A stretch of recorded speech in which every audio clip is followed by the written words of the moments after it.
안녕하세요. 해금빨 책다방 부자아빠 윤지성입니다. 자, 오늘은 미래에셋 은퇴연구소에서 발간한 신간을 알아보는 시간 가져보도록 하겠습니다. 바로 이 책입니다. 넥스트 20년 내 자산 어디에 둘까? 일본의 과거 20년이 주는 교훈이라는 제목인데요. 그래서 오늘은 이 책의 저자를 직접 모시고 책의 내용을 핵심 요약해서 살펴보는 시간 가져가 보도록 하겠습니다. 네, 책의 저자인 박영우 미래에셋 은퇴연구소 연금연구센터장 자리에 나와 있습니다. 안녕하세요. 안녕하세요. 예. 먼저 그 책을 쓰시게 되신 어떤 동기하고 목적이 궁금하지 않을 수가 없습니다. 그 일본의 과거 20년이라는 것을 주된 테마로 하셨다고 하셨는데요. 주로 어떤 흐름에 주목을 하신 건가요? 제목과 부제를 보시면 아시겠지만 이제 미래 20년을 고민하고 과거 20년을 정리해 본다는 관점을 아마 느끼실 수가 있을 거예요. 근데 이제 구체적으로는 자산시장 환경 그리고 이제 가계 자산 운영 측면에서 바라봤을 때 일본 과거 20년과 우리나라의 미래 20년을 이제 대칭시켜 보아서 자산 성장과 관련해서 지금 우리가 하고 있는 고민 이런 것에 대해서 어떤 해법을 제시해 볼 수 있지 않을까라는 그런 동기에서 책을 좀 써보게 됐습니다. 일본 과거 20년은 이제 우리가 잘 알다시피 일본의 장기 불황기를 얘기하는 것인데요. 예. 뭐 잊어버린 20년이라고 저희가 그렇습니다. 흔히 표현했었죠. 예. 최근에 이제 30년으로 잊어버린 30년. 처음에 10년이었다가 잊어버린 20년, 그렇습니다. 30년을 갔었는데요. 10년, 30년 돼가고 있고. 예. 이제 장기 불황기라고 한다면은 좀 구체적인 시점은 이제 버블이 붕괴되고 나서 얼마 지난 시점, 그러니까 1990년대 중반 정도서부터 2010년대, 그러니까 아베 내각이 들어서기 전 정도, 2010년대 초반 정도까지의 그 시기를 좀 얘기하는 것으로 일단 볼 수가 있을 것 같아요. 그래서 자산 시장을 중심으로 볼 때는 주식이나 이제 부동산 등의 침체 그런 것들과 더불어서 초저금리 현상, 그러니까 장기 금리가 하락하는 현상 이런 것들을 중심으로 해서 이제 자산 시장의 어떤 흐름을 장기 불황기 안에서 파악해 볼 수가 있을 것이고요. 자, 그럼 먼저 궁금한 게요. 아까 장기 불황기, 90년대 중반 이후에 장기 불황기에 자산 시장의 가격이 변화가 있었다라는 얘기를 해주셨는데, 뭐 구체적으로 자산 시장이 어떠한 변화들을 보였다라고 저희가 생각하면 될까요? 장기 불황기라고 한다면 우리가 자산 시장을 초점을 놓고 봤을 때 삼저 현상이라고 저희가 좀 명칭을 지어볼 수 있을 것 같아요. 삼저라면 뭐 세 개가 낮다는 그렇죠. 얘기죠. 예. 그래서 첫 번째는 대표적인 자산인 주식, 부동산, 거기에다가 금리, 예, 이렇게 삼저. 그래서 주식 가격이 낮고 부동산 가격이 낮고 금리도 낮고 해서 삼저다. 예. 그렇군요. 예. 그것이 대표적으로 상징할 수 있는 어떤 현상으로 볼 수가 있겠는데요. 예, 주식의 경우 보게 되면은 일본 주식을 형성하는 그 일본의 그 기업들의 성장성이 버블 붕괴하기 전 시점까지 30년간 뭐 그 30년이라면 역으로 봤을 때 60년까지 내려갔는데요. 60년, 70년, 80년 그렇습니다. 이렇게. 예. 그 30년간 산업 고도화 시기를 계속해서 거치면서 고도 성장을 계속 이어왔습니다. 예. 근데 90년 버블과 붕괴 이후에 현재까지 얼추 30년 돼가고 있는데요. 지금 현재까지의 30년 기간 동안은 성장이 없는 상황입니다.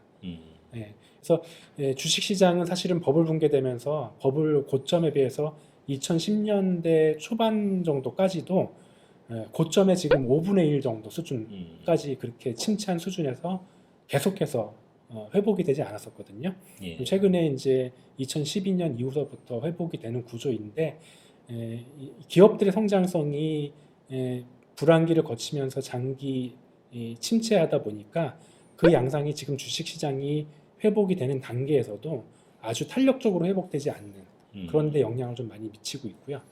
그리고 한 가지 이제 또 중요한 것은 부동산인데요. 예. 아시다시피 일본 부동산의 충격 이런 것들은 이제 우리에게 잘 알려져 있죠. 오히려 뭐 주식보다 더 심했다라는 그렇습니다. 얘기들도 예, 많지 않습니까? 예. 이제 부동산 같은 경우에는 인위적인 내수 부양에 의해서 버블이 형성이 됐고요.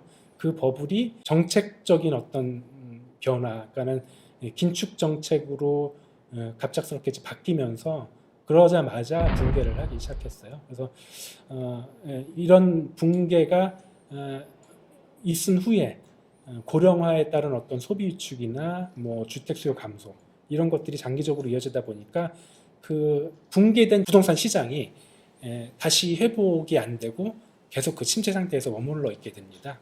주식과 마찬가지로 이것도 역시 2012년 정도 이후서부터는 부동산 시장이 일부 좋아지긴 했는데 예.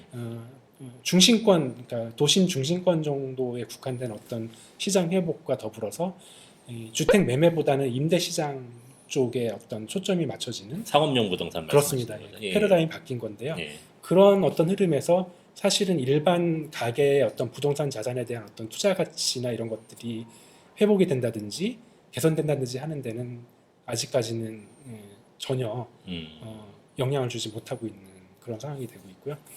마지막으로 이제 금리 수준은 아시다시피 0%에 거의 닿아 있는 수준까지 내려가 있는 상태에서 역시 그 초저금리가 계속 유지가 되고 있죠. 아무래도 일본이 90년대에서부터 시작해가지고 현재까지 단계적으로 실질 GDP 성장률이 뭐 1% 정도대에서까지 움직이고 있는데 그런 장기 저성장 흐름을 이런 초저금리가 따라갔다라고 이렇게 예. 볼 수가 있고요. 그림에서 이제 지금 제가 말씀드린 그런 3저 현상이 명확하게 드러나는데요.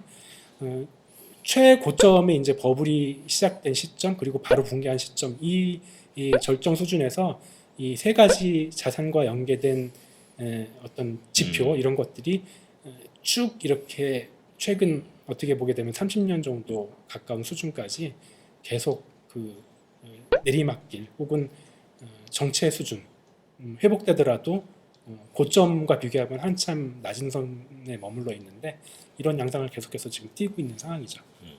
자, 그리고 이 책을 또 보면은 그 일본 그 자산시장 흐름에 대해서 이제 쭉 언급을 이제 해오시면서 특히 뭐 최근에 한국에서도 많이 거론이 되고 있죠. 인컴형 자산 네. 이런 부분에 대해서 이제 말씀하신 부분이 나오더라고요. 네네.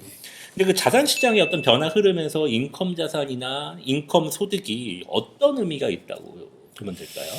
예, 이 책에서 좀 강조하고 싶은 부분 중에 좀 대표적인 것이 사실 아. 인컴 자산 부분이에요. 예. 사실은 일본이 장기 불황, 자산시장 침체 이런 것들이 금융 투자 면에서는 중요한 프라임 전환의 기회가 되기도 했었습니다. 몇 가지 좀 변곡점이 있었는데 일단은 0% 가까운 예금금리 이런 초저금리에 초점을 둬서 생각해 볼 부분이 하나가 있어요. 그림을 하나 좀 더 봐야 될 것 같아요. 예. 지금 말씀드린 그런 일본의 장기 저금리 현상이 지금 그 파란 선으로 뭐 표시되어 있는 그 그림입니다. 예. 예. 이게 뭐 자산시장 고점에서 침체하듯이 0%에 붙어서 이렇게 2000년대에는 쭉 이어지게 되는데요. 최근은 아예 뚫고 아래로 내려가기도 했었죠. 그렇습니다. 예. 여기하고 대체되는 것들이 사실은 인컴 자산들의 수익률이라고 할 수가 있어요. 예. 대표적으로는 뭐 배당을 정기적으로 주는 배당주라든지 배당주 배당주. 펀드가 있고요. 거기다가 조금 더 대체 자산 성격으로 본다면은 부동산 자산을 유동화해서 만든 부동산 펀드라든지 리츠에서 주는 배당이 있을 텐데요. 그런 배당금의 수익률, 그러니까 자산 가치에 대비해서 배당금이 몇 프로가 되느냐라는 부분인데 예. 예. 그런 배당 수익률이 금리하고 비교하게 되면 일본 같은 경우에 90년대 후반서부터 이 금리를 역전해가지고 주식 배당 수익률의 평균치가 넘어서서 이어져 오고 있고요. 그거보다 한 단계 평균적으로 더 높은 것이 사실은 리츠라든지 부동산 임대 수익률 같은 그런 배당 수익률입니다. 저희가 이제 뭐 흔히 뭐 제이리츠라고 말을 하는데 그게 이제 네네. 일본 리츠 얘기하는 거지 않습니까? 그렇죠. 예. 그래서 이런 대표적인 인컴 자산들의 수익률이 일본 확연하게 0% 금리 수준과 대비했을 때 뭐 상당히 뚜렷한 그런 우월성을 보여주게 되는 것이죠. 그래서 여기에 대해서 어떤 새로운 투자의 기회가 생길 수 있었다라고 보는 시각이 상당히 중요할 것 같고요. 예. 저희가 얘기 나온 김에 한번 일본의 대표적인 인컴 자산이 이제 제이리츠, 예. 일본의 부동산 펀드 리츠 예. 인데요. 이 리츠의 지수를 한번 살펴볼 수가 있을 것 같아요. 지금 일본 제이리츠가 2001년 9월서부터 시작이 됐는데요. 아, 예. 지금 뭐 한 18년 정도 됐죠. 그래서 그림에서 보시면은 가장 강조드리는 이제 빨간색 그래프를 보시면은 요것이 제이리츠 지수의 그 토탈 리턴 지수라고 하는 것입니다. 토탈 리턴이라고 예. 하면은 어떤 개념인가요? 이것은 이제 그 리츠가 주는 배당금, 그 분배금 예. 이런 것들을 다시 자산에다가 재투자를 한다는 개념으로 해서 재투자해서 집어넣고 배당 나오면 그걸로 리츠 또 사고 그렇죠. 예, 또 예, 사고 그렇습니다. 그러면 점점 배당이 많아지게 되겠네요. 예, 누적적인 예. 효과 혹은 복리 효과가 생길 수 있도록 예, 예. 계속해서 누적적으로 투자를 한다는 개념인데 예. 그렇게 했을 때에 생길 수 있는 이 실제 수익률, 누적 수익률 그림이거든요. 근데 보시면은 처음 리츠 도입됐을 때를 100으로 했을 때 지금 이 지수가 430 정도 와 있어요. 상당히 많이 올랐네요. 예. 예. 4.4배가 됐다는 뜻이죠. 예. 근데 이제 그거하고 비교해 봤을 때 일본의 일반적인 주식 시장 지수는 사실은 1.5배 정도 오른선입니다. 그러니까 50% 수익률 대비 제이리치의 수익률이 한 330% 났으니까 6배가 넘는 수익률 격차를 보이는 거죠. 그래서 이런 인컴 수익률, 인컴 자산의 수익률이 상당히 저성장 초저금리 시대에 어떤 아주 뚜렷한 대안으로 떠오른 것을 상당히 의미심장하게 봐야 될 것이다. 이렇게 제가 뭐 짧게 보면 잘 모르겠지만 길게 보면 이 인컴 수익이 들어오는 것들이 상당히 일본에서 의미가 있는 그런 수익률을 보였다. 네, 볼수 그렇습니다. 있겠네요. 자, 그러면 일본에서 이런 과거 30년 동안 그런 자산 시장의 흐름들이 있었는데 그 일본 가계들의 자산 구성들은 어땠나요? 뭐 네. 변화들이 좀 있었다라고 봐야 되나요? 가계 자산은 역시 이런 자산 시장 흐름과 유사하게 버블 고점, 그러니까 버블이 붕괴되기 고점의 어떤 일본 가계의 총 자산 그때 예. 수준에 비해서 최근까지도 사실은 그 고점 수준에 거의 유사한 정도, 그러니까 성장이 없었습니다. 일본 자산이. 그림에서 보시게 되면은 예. 뭐 몇 가지 중요한 자산 항목별로 이렇게 나눠서 이제 구성의 그림을 표현해 드렸는데요. 자산 시장은 전체적으로 성장이 없었었고요. 없네요. 예. 예. 그리고 그 중에 이제 뭐 밑에 깔려 있는 부동산, 그리고 뭐 현금 예금 자산, 그리고 위에 있는 것이 이제 연금, 뭐 보험 자산 이런 것들인데요. 예. 이런 어떻게 보게 되면은 안정적인 국내 자산 위주로, 대표적인 자산 위주로 장기적으로 그 구성의 어떤 비중이 크게 변하지는 않았었어요. 예. 그런 과정에서 부동산 자산은 아시다시피 침체하다 보니까 비중이 줄었네요. 당연히 뭐 자산 가치 전반적으로도 그렇고 비중도 줄어들 수밖에 없고 예. 나머지 자산에서 성장 기여가 있다라고 하더라도 이 줄어든 것을 커버하는 정도다 보니까 전체적으로 자산 성장이 없게 되었다라고 볼 수가 있죠. 성장을 일으킬 수 있는 어떤 자산으로 구성을 바꾸는 이런 시도는 있었다라고 할 수가 있는데 그럼에도 불구하고 전반적으로 이제 투자하기 측면에서 그런 성과를 내지 못했다라고 일단 생각해 볼 수는 있을 것 같아요. 그렇군요. 방금 장기적으로 그 자산 성장을 뭐 기대할 수 없는 뭐 구성을 유지를 했다 이렇게 말씀을 하셨는데 그런 중에서도 뭐 자산 구성을 변화하려는 시도는 있었다라고 또 표현을 하셨습니다. 그 시도는 뭐 어떤 거였나요? 네, 역시 그것도 이제 자산 시장에서 침체기에 맞았던 어떤 그 프레임의 전환 뭐 이런 것들하고도 연관이 될 수 있는 문제인데요. 뭐 금융투자 쪽으로 이제 시스템도 이제 금융 자유화나 이런 시스템들이 도입이 되고 하면서 전반적으로 뭐 주식형 펀드에 대한 간접 투자 위주로 금융 투자를 시도해 본다든지 이런 내용들이 2000년대에 들어서게 되면 시도가 확인이 되고 있습니다. 그리고 이제 그 중에서도 핵심은 아무래도 인컴 자산에 초점을 맞춘 그런 금융 투자였다고 볼 수가 있을 것 같아요. 아까도 보여드렸던 그 금리를 포함해서 주요한 인컴 자산의 배당 수익률을 같이 한번 다 그려놔 봤고 거기에다가 그 가계 자산 중 이제 투자 자산, 주식을 비롯한 펀드 투자 자산 쪽의 그 흐름하고 반대로 예금이나 채권 같은 조금 안전 자산에 좀 더 가까운 그런 자산의 흐름을 같이 그려봤어요. 결국은 초저금리 상황에서 예금이나 일반적인 채권의 그 수익률 메리트는 너무 낮다 보니까 그런 자산에 비해서는 2000년대 초중반에 들어서게 되면서 이런 인컴 자산에 초점을 맞춰서 주식이나 펀드 쪽의 자산이 이렇게 상대적으로 더 늘어나는 그런 모습을 확인을 하실 수가 있습니다. 가계 자산도 어쨌든 이런 금융시장에서의 흐름 그리고 이제 자산시장에서의 흐름에 맞춰서 어느 정도 변화의 시도를 했었다라고 볼 수가 있겠고요. 여기에다가 추가적으로 더 보게 되면 일본이 사실은 2000년대 중반 꽤 일찍서부터 사실은 해외 투자에는 여러 가지 시도를 하긴 했었습니다.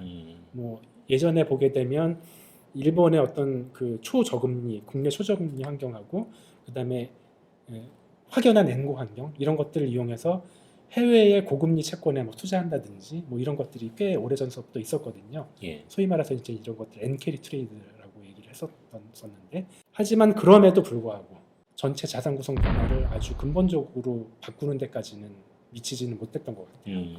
그러면 이런 부분들이 한국의 어떤 가게들의 그 보여주는 어떤 시사점이랄까요? 그러면 네네. 어떤 부분이 있을까요?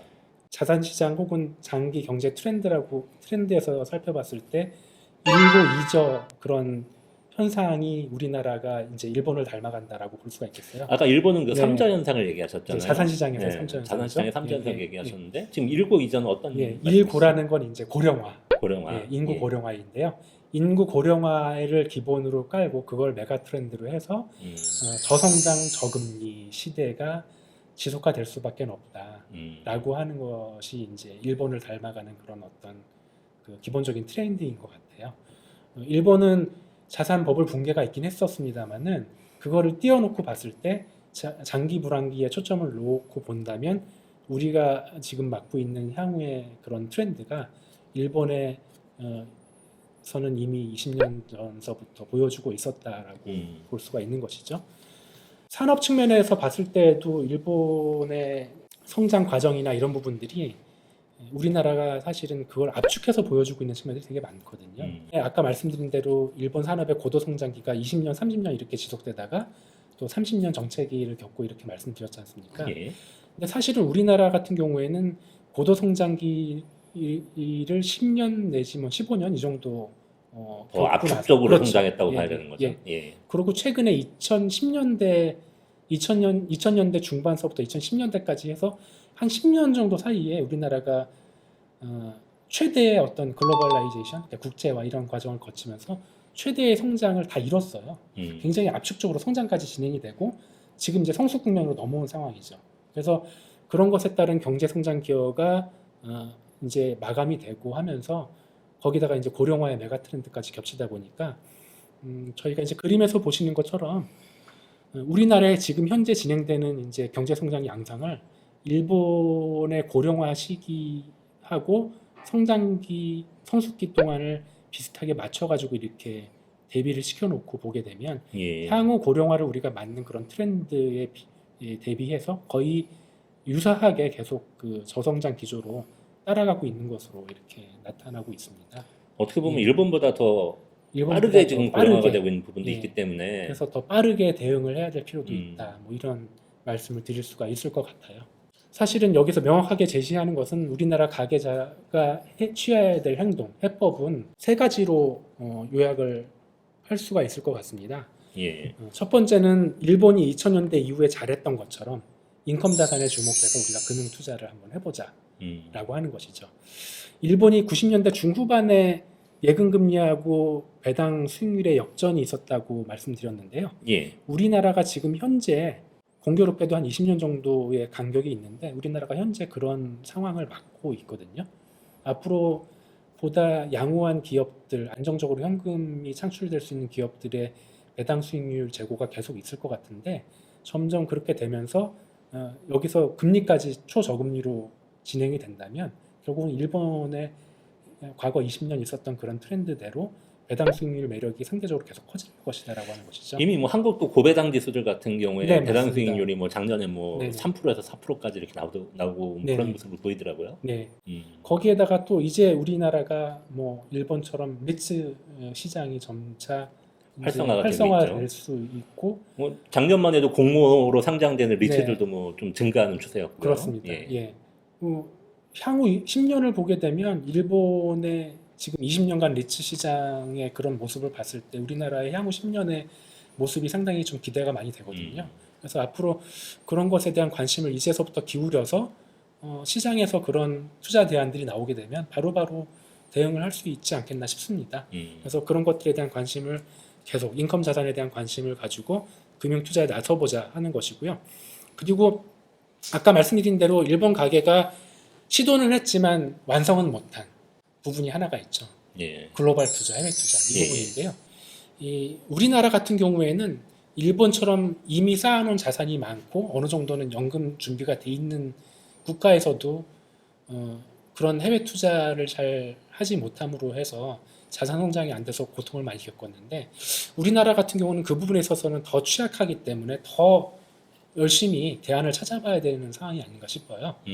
그래서 우리나라 지금 보시게 되면은 주시장 자체도 상당히 안 좋죠. 안 좋은 최근에. 상황이잖아요. 예. 거기다가 이제 변동성이 앞으로도 계속 커질 수 있는 그런 개연성들이 있고요. 그렇게 해보게 되면은 자산이 성장할 수 있는 풀로 우리가 알아서 옮겨야 되는데 그런 측면에서 글로벌 분산 투자, 해외 투자가 상당히 우리가 앞으로 주력해야 될 부분인 것 같습니다. 그림 하나 더 보시면은 예. 저희가 한번 단순하게 가상 투자 자산의 포트폴리오를 구성을 해가지고 한번 수익률을 시뮬레이션 해봤어요. 아래 좀 수익률이 낮은 거는 주황색 선이요. 그렇죠. 예. 이거는 국내 자산. 일본처럼 거의 국내 자산만 모아서 안정적으로 포트폴리오를 가지고 투자를 했을 때 뭐 국내 자산이라 하시면은 우리나라 주식, 채권, 채권 뭐 이렇게 거기다가 뭐 부동산도 있으면 뭐 할 수 있겠죠. 어쨌든 금융 자산만 가지고 했을 때 주식 채권으로 예. 구성된 자산이고요. 예. 그다음에 위에 것은 지역별로 뭐 미국이나 이머징 마켓, 뭐 중국 이런 것들을 섞어보고 거기에다가 자산군, 채권, 주식도 같이 섞어봐서 지역별 자산군별로 다 안정적인 포트폴리오를 분산으로 구성을 해서 예. 이렇게 만들어 놓은 포트폴리오를 한번 수익률을 알아봤는데 뭐 보시면 아시겠지만 변동성은 거의 유사하면서 수익률은 월등히 높거든요. 그래서 이런 것들이 앞으로도 계속 이런 격차들이 줄지 않고 계속 이어질 가능성도 지금 현재 계속 커 보입니다. 그래서 계속 글로벌 분산 투자, 뭐 해외 투자 이런 것들에 신경을 많이 써서 해야 될 것 같고요. 마지막으로는 일본과 같은 룰을 범하면 안 되겠다라는 생각인 거죠. 우리나라도 이런 유망한 금융 투자의 어떤 해법을 가지고 지금 시급하게 빨리 자산 구성 변화를 시도를 해야 된다라고 하는 것입니다. 부동산 비중이 지금보다 더 높아지면 안 될 것 같고요.